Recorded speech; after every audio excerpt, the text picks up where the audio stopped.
నమస్కారం మేడం. నమస్కారం అండి. ఎవరి గురించి తెలుసుకోవాలనుకుంటున్నారు?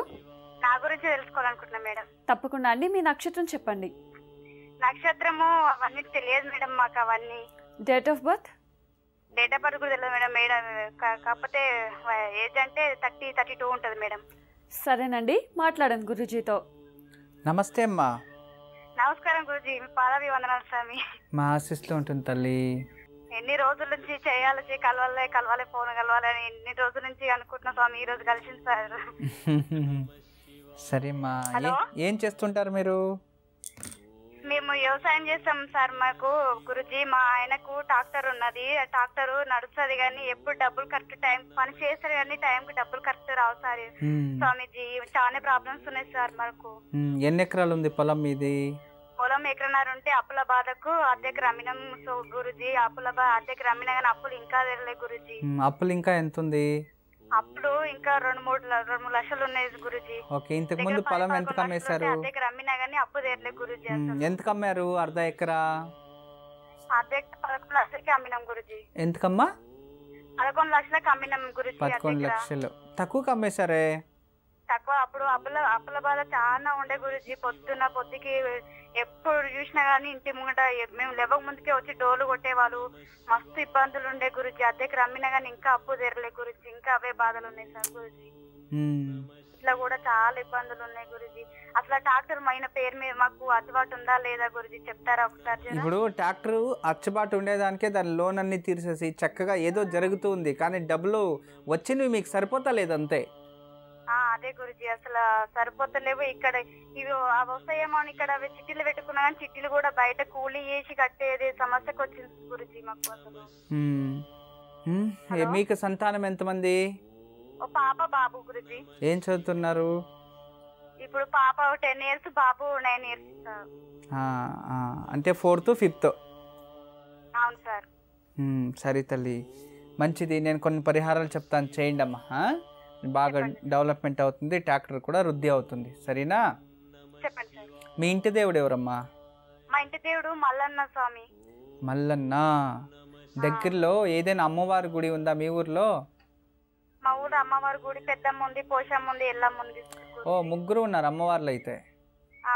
ప్రతి మంగళవారము పెద్దమ్మ తల్లికి కానీ, పోచమ్మ తల్లికి కానీ, ఎల్లమ్మ తల్లి ఎవరైనా ఒకరికి పెరగన్న నైవేద్యం పెట్టాలి.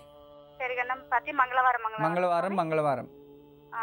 అమావాస్య రోజు ఒక 10 లేదా 18 లేదా 48 లేదా 108 నిమ్మ పండ్లు మాల. ఏ మాల? నిమ్మ పండులో చేసిన మాల. నిమ్మ పండుతో చేసిన మాల. ఒక దారంతో నిమ్మ పండ్లు కూర్చేస్తే మాల అవుతుంది కదా అది. అవును స్వామి. ఆ మాలని తీసుకెళ్ళి ఏదైనా అమ్మవారికి అమావాస్య రోజు ఇవ్వండి. మీరు ఇచ్చేటప్పుడు ఏమని సంకల్పం చేయాలంటే, మా రుణాల బాధ అంతా తగ్గిపోవాలి, ఈ ఏదైతే పొలం ఉందో దాంట్లో మంచిగా పంట రావాలి, తర్వాత ట్రాక్టర్ ఏదైతే ఉందో దాంట్లో డబ్బులు త్వరగా రావాలి, మా అప్పు తీరిపోవాలని సంకల్పం చేసుకొని. అమ్మా, అలాంటి వాళ్ళది నిజమైన ప్రేమ కాదు, అది వ్యామోహం. ఎగ్జాక్ట్లీ చిన్నత్త.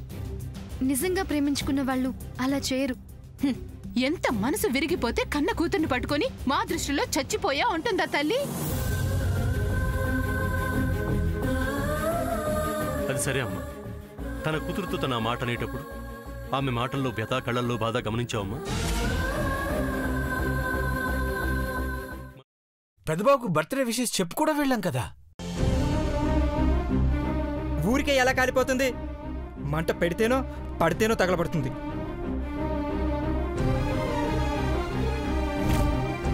కరెక్ట్ చిన్నబాబు, నీకొచ్చినట్టే నాకు డౌట్ వచ్చింది. పార్వతే షర్టును తగలబెట్టిందనుకుంటా.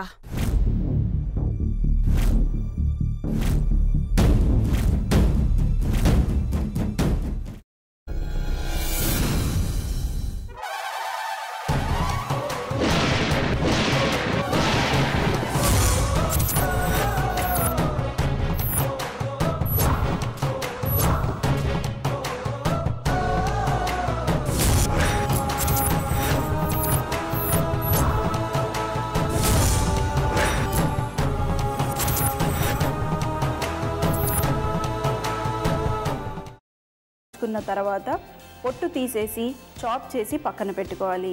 ఒక ప్యాన్లో కొద్దిగా నూనె వేడి చేసి అందులో ఆవాలు, మినప్పప్పు, శనగపప్పు, కరివేపాకు, సన్నగా తరిగి పెట్టుకున్న ఉల్లిపాయలు వేసుకుని 1 నిమిషం పాటు వేయించుకోవాలి. ఆ తర్వాత కాల్చి కట్ చేసి పెట్టుకున్న వంకాయని కూడా అందులో వేసుకుని బాగా మిక్స్ చేసి బౌల్లోకి ట్రాన్స్ఫర్ చేసుకుని అందులో తగినంత చిక్కటి పెరుగు లేదా పల్చటి పెరుగు వేసుకుని మిక్స్ చేసి అన్నంతో కానివ్వండి, చపాతీతో కానివ్వండి సర్వ్ చేసినా చాలా బాగుంటుంది.